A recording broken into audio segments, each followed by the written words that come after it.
Driver हूँ। इतना है कि सरकार से समान काम और समान वेतन हो। 5 महीने से सैलरी नहीं मिल रही है। आपके सामने मैं पब्लिक की समस्याएं रखूंगा। अगर आप सॉल्व करना चाहें, आप भगवान आपको मौका दे, तो आप इन बातों को ध्यान में रखिए please.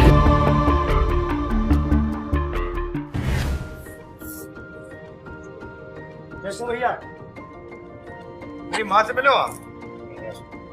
Mommy, he was driving me in the Uber toilet. So now he's taking me to the bus stand with some other woman. चलिए।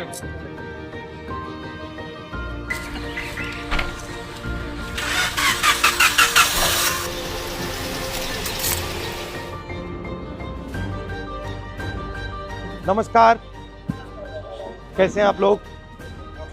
नमस्कार जी, नमस्कार। नमस्कार नमस्कार। बैठ जाओ यहाँ। बैठो। आप कंडक्टर हो? आप ड्राइवर हो? कंडक्टर। आप ड्राइवर। आपका कितना बनता है? मेरी परमानेंट है। सर 800 रुपये एक दिन का बनता है, उसी में SIPF दोनों कटता है और जो रेस्ट बनता है उसको ही पैसे कटते हैं। आप ड्राइवर हो? 21,000 टोटल किलोमीटर के हिसाब से इनका। अच्छा, और कितने घंटे होता है काम? 8 घंटे होते हैं, बट अगर 1-2 घंटे ऊपर चलेगा उसका पैसा नहीं मिलेगा। नहीं सर, कच्चे हैं, सब कच्चे हैं। सब कच्चे हैं। तो आपको कितना पैसा मिलता है? कॉन्ट्रैक्टर को कितना मिलता है? सर कोई कॉन्ट्रैक्टर नहीं हमारे बीच में। हाँ। हम और DTC हैं सीधा डायरेक्ट। हाँ जी, बट हमारा 800 रुपये, 816, 13 रुपये एक दिन का, 16 रुपये, उसी में SIPF भी कटेगा।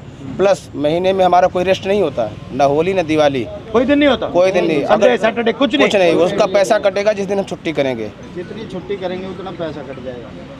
अगर आपकी मदद की जाए तो क्या करा? हमें सर समान भत्ता देना चाहिए ताकि हम लोगों का भी गुजारा हो सके, बच्चों की भी देखरेख किया जा सके। 5 महीने से सैलरी नहीं मिल रही है। कहाँ से किराया दें, कहाँ से किताबें लाएं, कहाँ से ट्यूशन फीस दें, कहाँ से नहीं मिल रही? आप बस पे अभी नहीं चल रहे हो? बस में चल रहे साहब प्रॉपर। सैलरी कैसे नहीं मिल रही? देने नहीं गवर्नमेंट, राज्य सरकार कह देती है सेंटर को, सेंटर सरकार कह देती है राज्य को।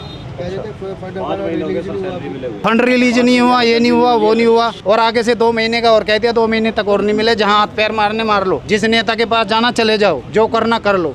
अक्टूबर से पहले सैलरी नहीं मिलेगी, ये कह रहे हैं अधिकारी। हमारे बच्चों के साथ ये हो रहा, अब नई भर्ती कर रहे, उनका भी भविष्य खराब करेंगे ये। मैं कंडक्टर DTC कर्मचारी हूँ। हम एक कॉन्ट्रैक्ट बेस पे हैं और हर साल कॉन्ट्रैक्ट रिन्यू होता है। वो भी ड्यूटी कम होती है तो उसे रिन्यू नहीं होने देंगे। फिर आप जाइए घर बैठिए, फिर बड़े मुश्किल से हमारे मतलब परमानेंट नहीं बनाना चाहते? हाँ जी सर, हमें पक्का किया जाए, हमें ये मांग है हमारी।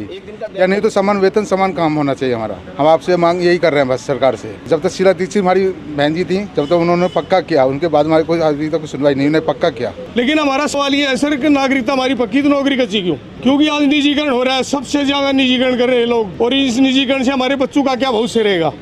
आज पूरे DTC कर्मचारी हमारे बम की तरह भरे हुए हैं। हम उम्मीद उनसे रखते जो हमारी आवाज मुखर करे।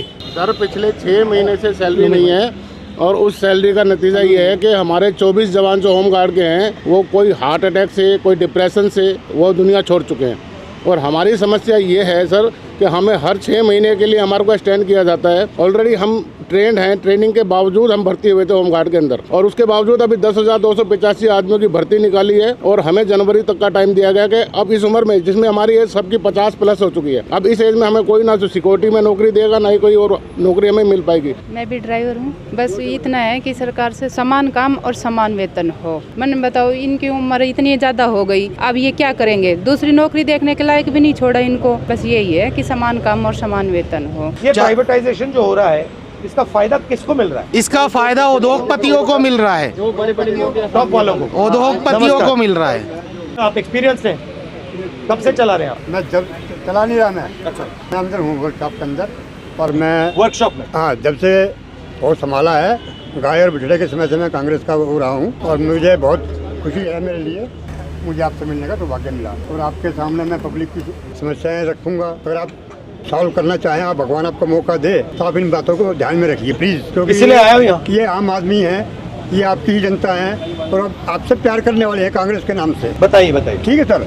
रही बात रोजगार की, आज मोदी जी ने इतना बुरा हाल कर दिया देश का, हमें एक तरह से गुलामी महसूस होती है। पढ़े लिखे का अंतर खत्म कर दिया इन्होंने। पर अनपढ़ मजदूर 18 से 20 हज़ार लेता है, पढ़ा लिखा 25,000 लेता है। हम एक आम आदमी हैं जो पूरी ज़िंदगी नौकरी करने के बाद अपने बच्चों को एक अच्छी शिक्षा दिलवाते हैं कि बच्चा कहीं सेटल हो जाएगा, लेकिन अंत में उसको भी 30,000 35,000 ही मिल पाते हैं।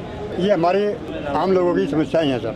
सर बोलना तो हर कोई चाहता है, आजकल जो बोलता है सीधा उसका काम, गवर्नमेंट का काम है जेल में। डर फैला हुआ है। पब्लिक के दिलों में डर फैला हुआ है। आप लोग पैसा बचा पाते हो या बिल्कुल बिल्कुल नहीं सर, बिल्कुल नहीं। और अगर आप कहीं बस पे जाओ तो आपको पैसा देना पड़ता है या आपके पास पास होता है? आपके पास पास है, ऐसा कुछ नहीं है कि आप बस में फ्री जाओ। तो धन्यवाद आपका। नमस्कार ब्रदर, कैसे हो? तो अपने बारे में बताओ, बच्चे कैसे हैं, क्या हो रहा है, फैमिली कैसी है, काम कैसा होता है? मेरी ड्यूटी 12:50 से स्टार्ट होती है। मैं यमुना पार्क से आता हूँ, पर हालांकि डिपो तो बहुत दूर पड़ता है। कैसे आते हो? मैं बस से ही ट्रेवल करता हूँ सर। जो हमारा कांटेक्ट है ना सर, उसमें दिक्कत, कांटेक्ट लेबर है एक तरीके से। अच्छा, हाँ जी, कॉन्ट्रैक्ट लेबर हो, कभी भी निकाल दिया जाता है? हाँ जी, 1 ईयर का कॉन्ट्रैक्ट होता है हमारा। हर साल रिन्यू होता है सर। और आपका कॉन्ट्रैक्ट डीटीसी के साथ होता है या किसी बिचौले के साथ? नहीं, डीटीसी से डायरेक्ट। बट ये हम तो एक अपना फ्यूचर सिक्योर करने के लिए परमानेंट जॉब चाहते हैं। ये आपका श्रीनगर मार्केट होते हुए और ये सफदरजंग हॉस्पिटल होते हुए जाए। अच्छा लगा आपका सब प्रोग्राम अभी क्या है? बस कंडक्टर से, बस ड्राइवर से बात कर रहा था। मैं देख रहा था इनकी मतलब मुश्किल प्रॉब्लम क्या है, थोड़ा समझना चाह रहा था। क्योंकि मैं पहले जो ट्रेन ड्राइवर्स थे उनसे मिला था, तो फिर बस ड्राइवर ने मुझे कहा कि बस ड्राइवर से भी आपको मिलना चाहिए, उनकी भी समस्या है। तो यहाँ पे इनकी पेमेंट की समस्या है, होम गार्ड की समस्या है, तो ये मैं थोड़ा समझने की कोशिश कर रहा हूं। मास रिच तक पहुंचे, बस वही कि लोगों को पता लगे कि आप बस में बैठ रहे हो, मगर ड्राइवर को क्या करना पड़ता है, कितना पैसा मिलता है, कितनी मुश्किलें हैं, कंडक्टर को क्या भुगतना पड़ता है, फिर सिटीजन जो आ रहे हैं उनको क्या क्या, ये आइडिया। थैंक यू ब्रदर, धन्यवाद भैया, अच्छा लगा आपसे। ओके,